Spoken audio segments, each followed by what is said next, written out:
Welcome to our channel. Today we how to disable state tax payments in TurboTax Live, quick tutorial step by step clearly. Open TurboTax Live and log into your account. From the main dashboard, select the tax return you want to work on. Proceed to the section where you enter your state taxes. Scroll down to find the option related to state tax payments. Click on the State Tax Payments section to open it. Look for the toggle or checkbox that allows you to disable state tax payments. Select the option to disable or remove state tax payments.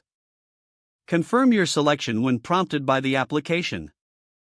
Review your state tax summary to ensure the changes have been applied. Once confirmed, navigate back to the main dashboard. Continue working on your tax return as needed. Remember to save any changes you make throughout the process. Finish your return when you're ready to submit or file. If the page does not load, refresh the browser or try again in a private or incognito window. Make sure you are using the correct email address, then retype it carefully to avoid small typos. If your password is not accepted, use the reset option and create a new strong password you can remember. Check your spam folder for verification or security emails, then complete any requested confirmation steps. Enable two-factor authentication if available to improve account security and reduce unauthorized access risk. After signing in, review your profile details so your contact information and settings are accurate and current. If you see an error message, note it down and try again after restarting your device and internet connection.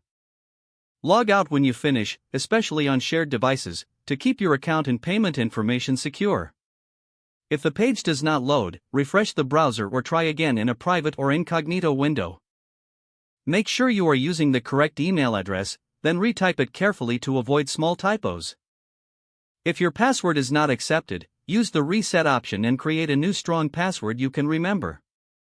Check your spam folder for verification or security emails, then complete any requested confirmation steps.